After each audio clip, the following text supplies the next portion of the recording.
Hello students, time to physics YouTube चॅनलमध्ये आपलं स्वागत आहे. तर आजपासून आपण 11वी स्टार्ट करतोय आणि 11वी स्टार्ट करायच्या अगोदर मला एक तुम्हाला सांगायचं आहे की बऱ्यापैकी लोक आपल्या इथं स्टेट बोर्ड मध्ये जे शिकलेले आहेत, एक तर ते मराठी मीडियम मधून आलेले आहेत किंवा सेमी इंग्लिश मीडियम मधून आलेले आहेत. सो त्यांना वाटतंय की आता 11वी मध्ये आलोय तर आपल्याला सगळं आता इंग्लिशमध्ये घेतलं पाहिजे आहे.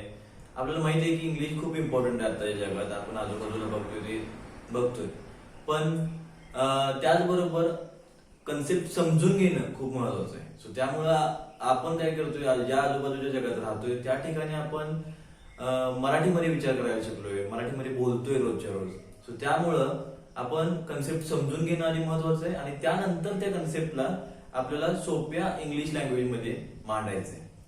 जर आपण काही देशांचा विचार केला, for example China, Japan, Germany, Russia, so अशा ठिकाणी आपल्याला बघायला मिळते की त्यांच्या नेटिव्ह लँग्वेजमध्ये किंवा मदर टंग मध्ये त्यांना शिकवलं जातंय आणि अगदी डिग्री पर्यंत त्यांना मदर टंग मध्ये शिकवलं जातंय.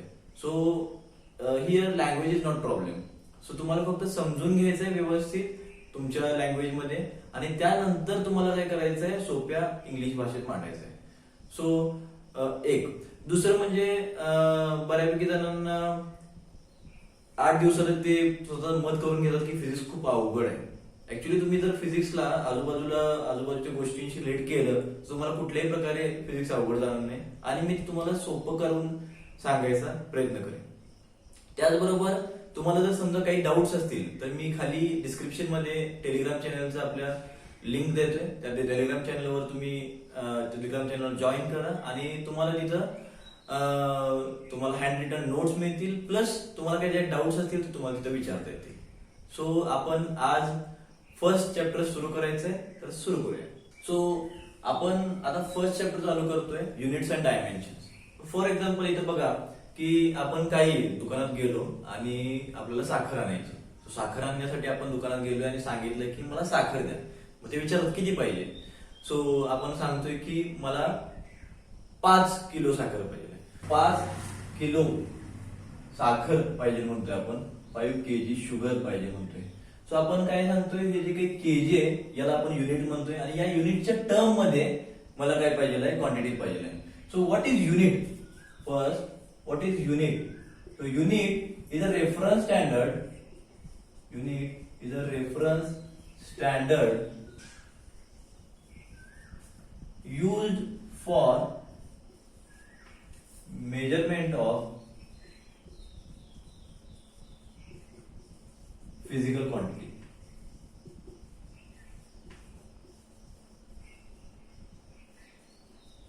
फॉर एक्झाम्पल आपल्याला इथं ज्यावेळेला शुगर पाहिजे आहे, साखर पाहिजे आहे, तर आपल्याला काहीतरी एक स्टँडर्ड पाहिजे आहे, रेफरन्स पाहिजे आहे आणि त्याच्या टर्म्स मध्ये आपल्याला ती गोष्ट घेता येईल. सो इथे एक एक्झाम्पल झालं. आता युनिटच्या बाबतीत आपण जर बघायला गेलो तर युनिटचं स्टँडर्डायझेशन अलीकडे झालेलं आहे, पण वेगवेगळ्या देशात अजून पण आपण वेगवेगळ्या प्रकारचे युनिट्स वापरतोय. सो टाइप्स ऑफ युनिट वेगवेगळे की किंवा म्हणू शकतो system of types of units वेगळे आहेत. सो वेगवेगळ्या सिस्टीम्स आपल्याला बघायला मिळतात युनिटच्या. आता त्यामध्ये जर आपण बघायला गेलो तर मेनली एक 3 सिस्टीम आपण बघतोय. तर MK system. So MK system मध्ये आपण याच्यामध्ये मीटर जे लेंथ साठी आपण मेजर करायला वापरतोय, किलोग्राम जे आपण मास मेजर करण्यासाठी वापरतोय आणि टाइम साठी सेकंड. दुसरा आहे आपल्याला सीजीएस युनिट. सीजीएस युनिट म्हणतोय आपण, हे वापरतोय. सो लेंथ आपण सेंटीमीटर मध्ये मोजतोय, इथं जे मास आहे ते आपण ग्रॅम मध्ये मोजतोय आणि टाइम आहे ते सेकंड मध्ये मोजतोय. त्यानंतर आपण अजून एक यूज करतोय आपल्या जवळपास, जसं हाईट मेजर करण्यासाठी आपण फूट वापरतोय किंवा फीट म्हणतोय आपण. सो FPS सिस्टीम वापरतोय. फॉर एक्झाम्पल इथं फूट हाईट मेजर, लेंथ साठी फूट, पाऊंड आणि सेकंड. लेंथ, मास आणि टाइम साठी आपल्याला रेस्पेक्टिव्ह युनिट्स वापरतोय. आता फॉर एक्झाम्पल आता तुम्ही काय करणार आहे, तुम्ही एक व्यापारी आहे आणि तुम्ही कुठल्या तरी देशात व्यापार करायला चाललेला आहे. तुम्ही इथून काही सामान घेतलं आणि तुमच्या जे काही नेटिव्ह युनिट्स असतील ते नेटिव्ह युनिट्स वापरले आणि ते युनिट घेऊन काहीतरी एक क्वांटिटीसाठी, एक युनिटसाठी तुम्ही काहीतरी एक रेट फिक्स केला की 10 रुपयाला काहीतरी एक युनिट मास आहे. आणि ते घेऊन चाललोय तुम्ही. आता तिथपर्यंत गेला, त्या देशामध्ये गेला आणि त्या देशामध्ये तुम्हाला व्यापार करायचा आणि तिथे गेल्यानंतर लक्षात आलं की तुमचं जे काही मास युनिट आहे ते आणि तिथलं जे काही मास युनिट आहे ते वेगळं आहे. आणि तुम्हाला मग त्यासाठी काय केलं पाहिजे आहे, कारण तुम्ही तुमच्या माससाठी रेट फिक्स केलेला आहे, तिथं जाऊन तुम्हाला त्यांच्या माससाठी जर रेट फिक्स केला पाहिजे किंवा कन्व्हर्जन केलं पाहिजे. तुम्हाला बघितलं पाहिजे की त्यांचं मास आणि तुमच्या मासमध्ये किती कशा प्रकारे रिलेशन आहे आणि ते रिलेशन कन्सिडर करून मग तुम्हाला रेट ठरवलं पाहिजे. आता इथं जर हे एवढं करण्यापेक्षा जर समजा वर्ल्ड वाईड एक स्टँडर्डायझेशन असलं युनिटचं, आपण एक सेम युनिट वापरत असेल तर आपल्याला हे इझी पडेल सगळं. त्यासाठी 1971 मध्ये international general conference of weights and measure भरली गेली आणि त्याच्यामध्ये ठरवलं गेलं की आपण एक ठराविक फंडामेंटल युनिट ठरवूया आणि ते पूर्ण सगळीकडे वापरले जातील. त्याला आपण एसआय युनिट्स म्हणतो.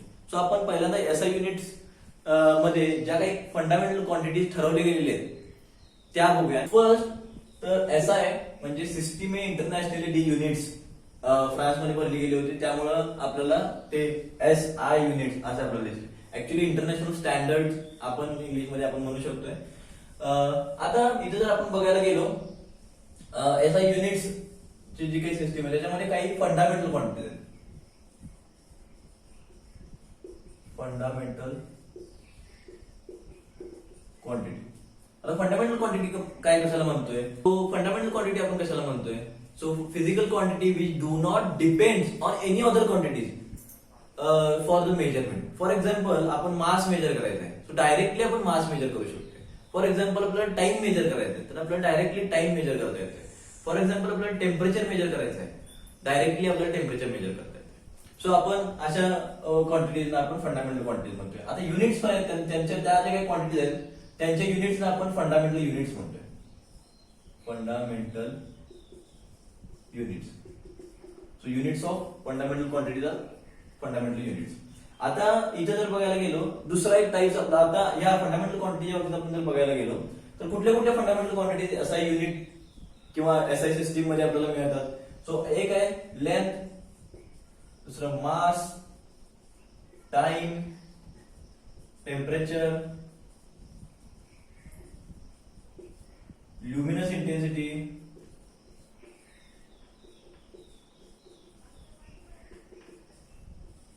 इलेक्ट्रिक करंट,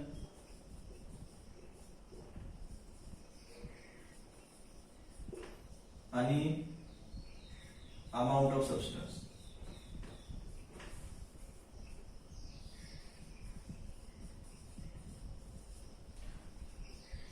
सात फंडामेंटल क्वांटिटीज आपल्याला इथं बघायला मिळतात. आता आपण ते त्या फंडामेंटल क्वांटिटीचे फंडामेंटल युनिट्स बघूया आपण. आता इथं जर बघायला गेलो लेंथ आपण काय करतोय मीटर मध्ये मेजर करतोय आणि त्याचं आपण सिम्बॉल स्मॉल एम कन्सिडर करतोय. आता मास आपण किलोग्रॅम मध्ये मेजर करतोय. याचा युनिट काय आहे मासचं किलोग्रॅम, केजी असं लिहितो.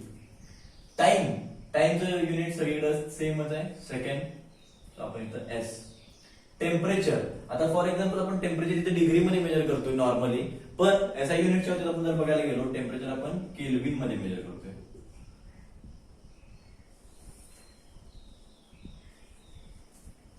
Luminous intensity. So luminous intensity measure करण्यासाठी आपण कॅन्डेला हे युनिट वापरतोय.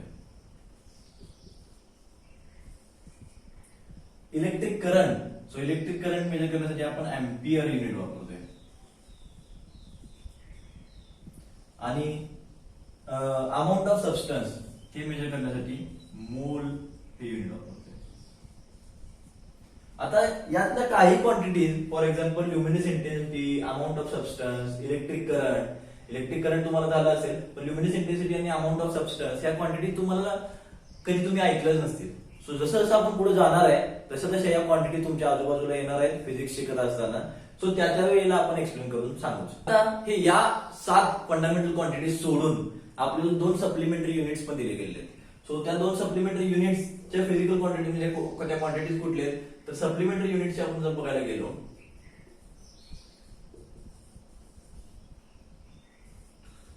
तर 2 आपल्याला युनिट्स बघायला मिळतात. त्यातलं एक आहे प्लेन अँगल.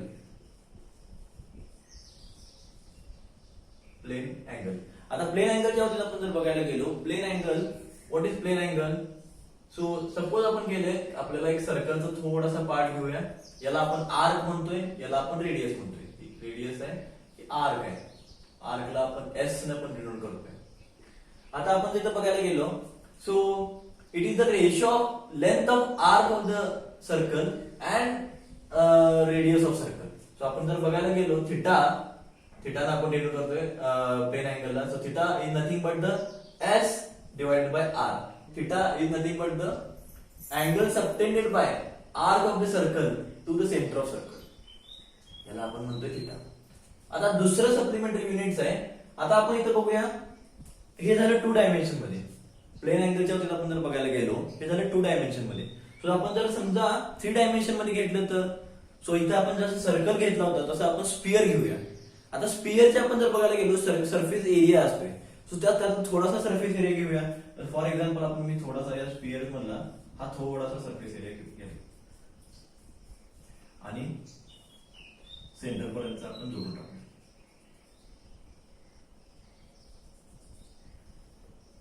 आणि हा स्पियरचा सेंटर आहे.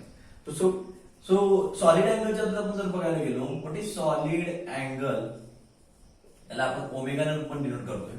आता आपण इथे जर बघायला गेलो, सॉलिड अँगलच्या आपण जर बघायला गेलो, so suppose this area is A and radius of sphere is R. Solid angle is a ratio of area and radius square. या दोघांच्या बाबतीत आपण जर बघायला गेलो, ते दोन्ही एकदम लक्षात ठेवणं गरजेचं आहे, म्हणून मी आता एकदम सांगतोय.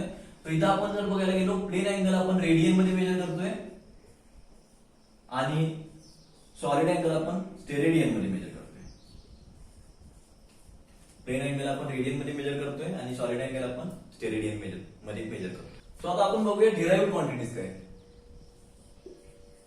डिराइव्ड क्वांटिटीज, डिराइव्ड क्वांटिटी आपण जर बघायला गेलो, derived quantities are the quantities, physical quantities which depends on fundamental quantities for the measurement. For example आपल्याला वेलॉसिटी मेजर करायची आहे.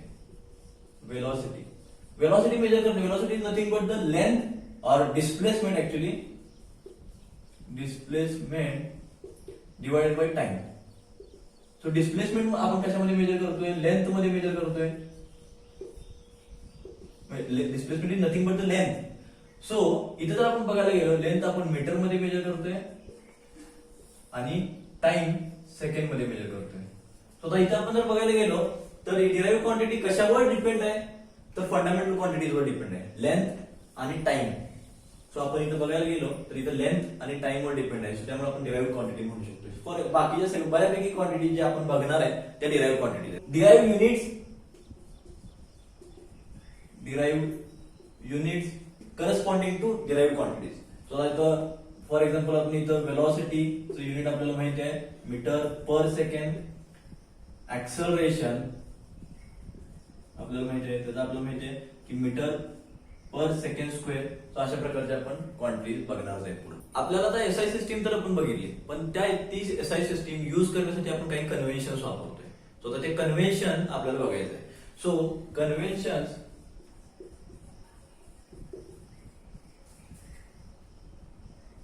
For use of SI units. तो ज्या वेळेला आपल्याला एसआय युनिट्स वापरायचे, त्यावेळेला युनिट्सचं जर नेम असेल, फुल नेम जर तुम्हाला लिहायचं असेल, तर ते कायम स्मॉल लेटर मध्ये लिहायचं, म्हणजे जूल असं लिहायचं, नॉट जूल. हे करेक्ट आहे, हे नाही. मीटर लिहायचं आहे तर असं लिहायचं.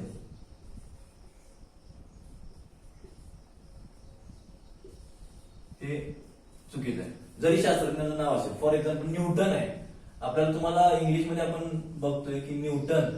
सो इंग्लिशमध्ये आपण काय करतोय की एन कॅपिटल लिहितोय. जर नाव असेल, जागेचं नाव असेल किंवा पर्सनचं नाव असेल तर आपण कॅपिटल लेटर लिहितोय. सो हे इथं वापरलं जात नाही, हे चुकीचं आहे, हे बरोबर आहे.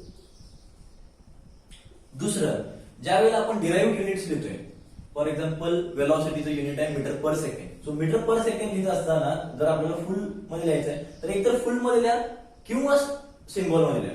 म्हणजे मीटर पर सेकंड हे चुकीचं आहे. मीटर पर सेकंड हे चुकीचं आहे. मीटर पर सेकंड हे बरोबर आहे. मीटर पर सेकंड हे बरोबर आहे. सो एक तर फुल लिहा, सिम्बॉल मध्ये लिहा, असं कॉम्बिनेशन आपल्याला नको आहे. दुसरं एक महत्वाचं आहे की आपण प्लुरल फॉर्म यूज करतोय. आता इथं जर आपण बघायला गेलो 25 kg शुगर आपल्याला घ्यायचं आहे, तर 25 kg असंच घ्यायचं. बऱ्यापैकी जणांना आपल्याला वाटते की आपण युनिटच्या माग केजीज जोडावं, एस जोडावं, प्लुरल फॉर्म मध्ये लिहिता येईल. सो तसं कधीच लिहू नये.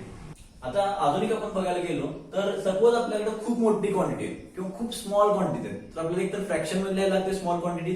मोठी क्वांटिटी असेल तर आपला तो जो काही डिजिट्स आहेत खूप वाढत जाते. सो त्यामुळे आपण 10च्या पॉवर मध्ये लिहायचा प्रयत्न करतोय. सो 10च्या पॉवर मध्ये लिहायचा प्रयत्न करतोय त्यावेळेला आपण प्रिफिक्स जोडतोय युनिटच्या आधी. सो ते प्रिफिक्सेस पहिल्यांदा आपण बघूया.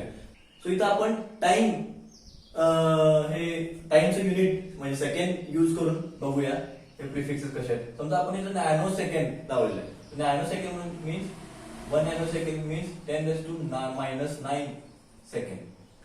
1 microsecond, so 1 microsecond is 10⁻⁶ second. 1 millisecond is nothing but 10⁻³ second. हे झालं स्मॉल क्वांटिटीच्या बाबतीत. समजा लार्ज क्वांटिटीज असतील तर आता आपण रोजच्या जीवनातलं एक्झाम्पल घेऊया. 1 KB म्हणजे 1 kilobyte. So 1 kilobyte is nothing but 10⁻³ byte. 1 MB mega. So आपण इथं बघा किलो म्हणजे 10⁻³, मेगा म्हणजे 10⁻⁶. 1 GB गिगा म्हणजे 10⁻⁹. 1 TB म्हणजे टेरा 10⁻12 बाईट. आतापर्यंत आपण फंडामेंटल क्वांटिटी समजून घेतल्या, त्यांचे युनिट समजून घेतले. आता आपल्याला काय करायचं आहे की त्या फंडामेंटल क्वांटिटीज किंवा त्या ज्या काही फिजिकल क्वांटिटीज आहेत त्या कशा मेजर करतात ते बघायचं आहे. सो आपल्याला पहिल्यांदा आपण बघूया लेंथचं मेजरमेंट कसं केलं जातं. So measurement of length. So आपण लेंथ मेजर करण्यासाठी काय आपलं लेंथचं जे काही SI युनिट आहे ते काय आहे तर metre. 1 metre is nothing but the distance travelled by light in a vacuum in a vacuum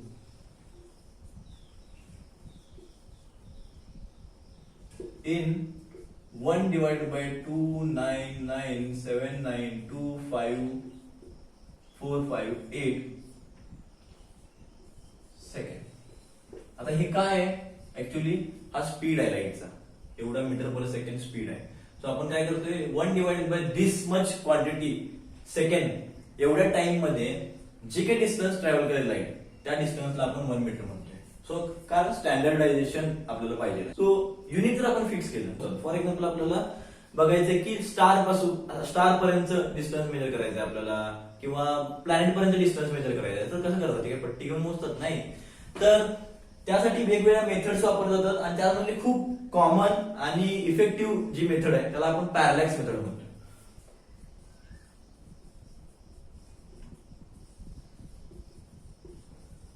आता पॅरलॅक्स मेथड म्हणजे मुळात पॅरलॅक्स म्हणजे काय.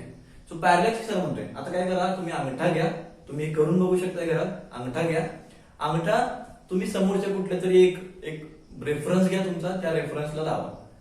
आता त्यातला एक डोळा बंद करा आणि त्या रेफरन्स असं असं असं बघा की त्या अंगठ्याच्या पाठीमागे तो जो काही रेफरन्स पॉइंट आहे तो लपला गेला पाहिजे. आता जो डोळा बंद केलाय तो उघडा आणि दुसरा डोळा बंद करा. तर असं ज्या वेळेला करताय त्यावेळेला तुमचा अंगठा शिफ्ट झाल्यासारखं वाटेल, अपियर होईल. तुम्ही स्वतःहून अंगठा शिफ्ट केलाय का नाही, मग काय असं झालं त्याच्यामुळे अंगठा शिफ्ट झाला. So it is nothing but the parallax. आता पॅरलॅक्स म्हणायचं change in position of object due to change in position of observer, त्याला आपण म्हणतोय पॅरलॅक्स. सो इथं अपेरंट चेंज आहे हा, apparent change in position of object due to change in position of observer. So माझा डोळा मी चेंज केला त्यामुळे माझ्या अंगठ्याची पोझिशन चेंज झाली, मी स्वतःहून अंगठा असा हलवलेला नाहीये. सो त्याला आपण म्हणतोय पॅरलॅक्स. आता ही पॅरलॅक्स मेथड कशी यूज केली जाते तर आपण बघूया. फॉर एक्झाम्पल आपल्याकडे इथं एक प्लॅनेट आहे, पी आपण कन्सिडर करूया. इथं प्लॅनेट आहे आणि अर्थवर आपण आहे, ही अर्थ आहे. आणि प्लॅनेट आणि अर्थ मधलं डिस्टन्स मेजर करायचं आहे. सो आपण काय करतोय, मी काय केलं, मी अर्थवर 2 पॉईंट घेतले, याला म्हणतो मी ए, याला म्हणतो मी बी. आणि मला काय करायचंय, आता ज्यावेळी डिस्टन्स मेजर करायचंय, मी काय करतो, ए पासून या प्लॅनेटला बघतो. सो बघितल्यानंतर मला काहीतरी त्या अर्थ या माझ्याशी त्या प्लॅनेटनं केलेला जो काय अँगल आहे तो कळू शकेल. सिमिलरली मी ज्यावेळेला बी पासून प्लॅनेटला बघतो, तिथं पण आपल्याला हा अँगल, हे दोन्ही अँगल आपल्याला कळू शकतील, मेजरमेंट करता येईल इझिली आपल्याला. आता त्यानंतर काय करतो, आपल्याला डिस्टन्स पाहिजे हे.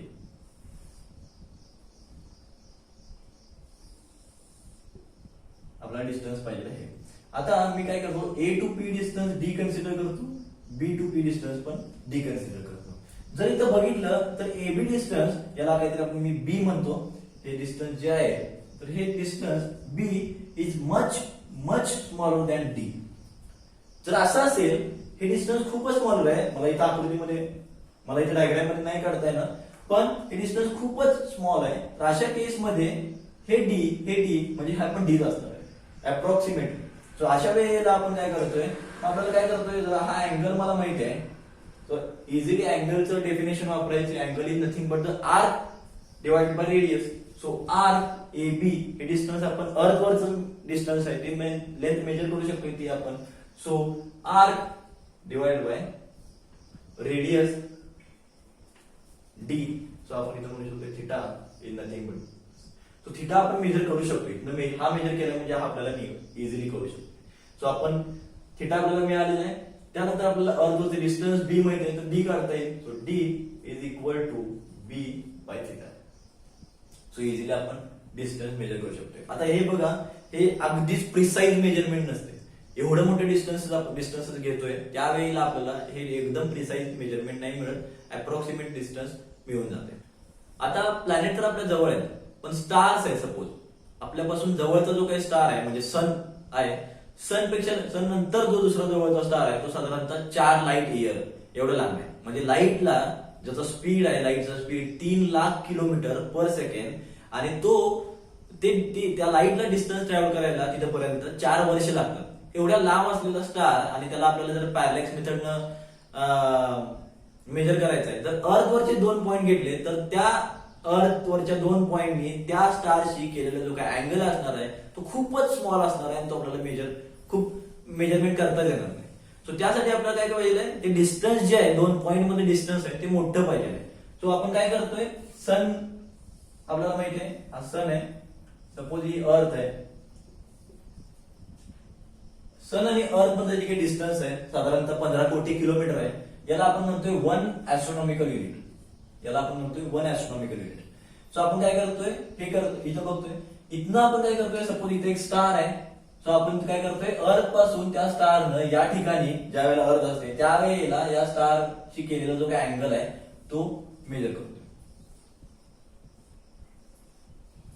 दुसरं, 6 महिन्यानंतर अर्थ बरोबर त्याच्या अपोजिट डायरेक्शन मध्ये येते, त्यावेळेला तिथून परत आपण मेजरमेंट करतोय.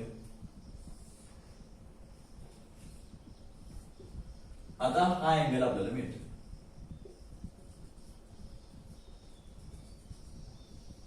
हा अँगल मिळतो. सपोज या 1 ऍस्ट्रॉनॉमिकल युनिटनं या स्टारशी केलेला अँगल 1 आर्क सेकंड असेल. 1 आर्क सेकंड म्हणजे काय, 1 degree is nothing but 60 minutes, आणि 1 minute is nothing but 60 second. So हा जो काही सेकंड आहे 1 आर्क सेकंड. 1 आर्क सेकंड आपण याला आपण म्हणू शकतो 1 arc second is nothing but the 1 divided by 60 into 60 means 1 divided by 3600 degree. Suppose 1 ऍस्ट्रॉनॉमिकल युनिटनं 1 arc second जर स्टारशी केलेला असेल, तर या हे जे काही डिस्टन्स आहे त्या डिस्टन्सला आपण काय म्हणतोय, हे किंवा हे डिस्टन्स परत मी म्हणतोय की अप्रॉक्सिमेट डिस्टन्स आहे. तर हे जे काही डिस्टन्स आहे त्याला आपण म्हणतोय 1 पारसेक. आणि ऍस्ट्रॉनॉमर्स आहेत ना ते 1 पारसेक युनिट बऱ्यापैकी वेळेला वापरतात. सो आपण जर लाईट युनिट मध्ये आपण जर लाईट इयर मध्ये जर आपण त्याचं कन्व्हर्जन बघितलं तर 1 parsec is nothing but the 3.26 light year.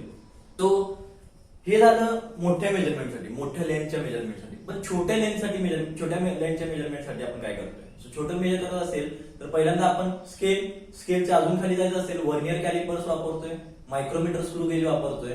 आता अजून एक आहे की हे जे काही इन्स्ट्रुमेंट्स आहेत एक्सपेरिमेंट साठी वापरणार आहे, तर या इन्स्ट्रुमेंट साठी आपण एक सेपरेट व्हिडिओ बनवणार आहे. कारण 11वी-12वी साठी तुम्हाला प्रॅक्टिकलला ते इन्स्ट्रुमेंट लागणार आहे. ते जे काही इन्स्ट्रुमेंट आहेत ते कसे युज करायचे, कुठल्या प्रकारचे इन्स्ट्रुमेंट आपल्याला बघायला मिळणार आहेत, वेगवेगळे म्हणजे एरर्स कसे काढायचे, हे सगळं आपण वेगळ्या सेपरेट व्हिडिओ मध्ये बघणार आहे. या चॅप्टरचे सगळे व्हिडिओ झाले तर शेवटचा व्हिडिओ त्या इन्स्ट्रुमेंट्सवर असेल आणि तो तुम्हाला पूर्ण 11वी आणि 12वी साठी उपयोगात होईल. आता आपण बघूया मासचं मेजरमेंट कसं करतोय. So measurement of mass. So 1889 मध्ये आपण एक प्लॅटिनम इरिडियमचा ब्लॉक घेतला. त्या ब्लॉकचं मास आपण कन्सिडर केलं किंवा त्याला स्टँडर्ड मानलं 1 kg आणि आपण ठेवला आणि त्याचं कॉपी करत गेलो आणि आपल्याला 1 kg मिळाला. हा जो काही प्लॅटिनम इरिडियमचा ब्लॉक आहे त्याच्यावर ऍटमॉस्फिअर इफेक्ट होतोय प्लस डर्ट पार्टिकल येऊन त्याला चिटकतात. सो त्यामुळे जे काही अगदी थोडासा चेंज होतोय तो थोडासा चेंज पण आपल्यासाठी खूप महत्वाचा आहे. सो त्यामुळे आपल्याला एक काहीतरी अशा प्रकारचं मेजरमेंट पाहिजे होतं, अशा प्रकारची क्वांटिटी पाहिजे, अशा प्रकारचं स्टँडर्डायझेशन पाहिजे होतं की जे आपल्याला सगळीकडे सेम वापरता येईल आणि कुठे कॉज होऊन म्हणजे कुठे चेंज होऊ नये.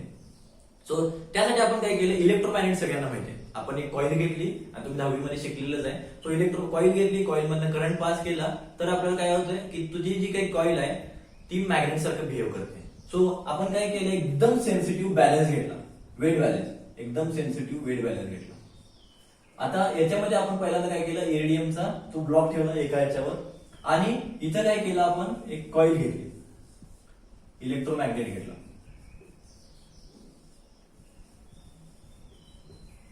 सो हा जो काही इलेक्ट्रोमॅग्नेट आहे हा electromagnet. So what amount of current is pass through the electromagnet to balance the iridium block. So इथं आपण जर आपल्याला हा बॅलन्स करायचा आहे, सो अशा ठिकाणी किती अमाऊंट ऑफ करंट पास झालं पाहिजे इलेक्ट्रोमॅग्नेट मधनं की हा बॅलन्स होईल. सो त्या इलेक्ट्रिक करंटच्या टर्म्स मध्ये आपल्याला केजीला मांडता आलं आणि ते इझी पडलं सगळीकडे. आता हे झालं, आपण युनिट डिफाईन केलं. आता आपल्याला बघायचं की मेजरमेंट ऍक्च्युअली कशी घेतली जाते. आता आपल्याला माहित आहे की नॉर्मली केजी मध्ये मेजर करतोय आणि आता इथं फक्त आहे की स्मॉल युनिट कसं, स्मॉल क्वांटिटीज कशा मेजर केल्या जातात. फॉर एक्झाम्पल आपल्याला ऍटमचं मास पाहिजे आहे एखाद्या एलिमेंट, आपण वेगवेगळे बघतो, हायड्रोजन, हेलियम, लिथियम. तर हे जे काही यांचे जे काही ऍटम्स आहेत त्या ऍटमचं मास कसं मेजर करायचं. सो त्यासाठी पहिल्यांदा रेफरन्स म्हणून आपण हायड्रोजनचं मास घ्यायचो. पण आता हायड्रोजनचं मास, हायड्रोजनचे आयसोटोप्स आहेत वेगवेगळे. सो त्यामुळं आपल्याला आपण कार्बन घेतोय. कार्बन एक तर 98% जो काही कार्बन आहे तो कार्बन 12 आहे, म्हणजे हा आयसोटोप आहे कार्बनचा. सो त्यामुळं आपण आजूबाजूला बघतोय त्यामध्ये. सो त्यामुळे आपण या कार्बनच्या टर्म्स मध्ये मांडतोय. सो 1/12 ऑफ कार्बन 12 चं जे काही मास असेल ते आपण 1 ऍटॉमिक मास युनिट कन्सिडर करतोय. ते अप्रॉक्सिमेटली 1.66 इंटू 10⁻27 kg. सो आता आपण बघायचंय की टाइमचं मेजरमेंट कसं करतात. सो टाइम अगोदर पहिल्यांदा डिफाईन केलं पाहिजे. सो आपल्याला माहिती आहे की ऍव्हरेज सोलर डे असतोय तो 24 आवर्सचा असतोय आणि 24 आवर्सच्या सोलर डे मध्ये आता आपल्याला 1 तासामध्ये 1 आवर मध्ये 60 मिनिट्स असतात आणि 1 मिनिट मध्ये 60 सेकंड्स असतात. सो अप्रॉक्सिमेटली 84600 सेकंड एक डे मध्ये आपल्याला बघायला मिळतं. तर अर्थ स्लो होत चाललेले आहे आणि अर्थचं रोटेशन अगदी स्लो, थोडं अगदी खूप किंचित स्लो होत चाललेलं आहे आणि त्यामुळे ते चेंज व्हायला लागले. त्यामुळे सेकंडचं जे काही युनिट आहे ते आपल्याला जरा वेगळ्या पद्धतीने मांडलं पाहिजे. तर त्यासाठी आपण काय केलं, सीझियम इलेमेंट घेतला. आता सीझियमच्या 2 हायपरफाईन स्ट्रक्चर मधलं जे काही ट्रान्झिशन आहे ते ट्रान्झिशन होत असताना ते व्हायब्रेशन जे होतात तर ते ट्रान्झिशन होत असताना जी काही इलेक्ट्रोमॅग्नेटिक वेव्ह बाहेर पडते त्याचे जे काही व्हायब्रेशन्स आहेत ते एवढे व्हायब्रेशन व्हायला 9192631770 एवढे व्हायब्रेशन व्हायला जेवढा वेळ लागेल, जेवढा टाइम लागेल, त्याला आपण काय म्हटलं, दॅट मच व्हायब्रेशन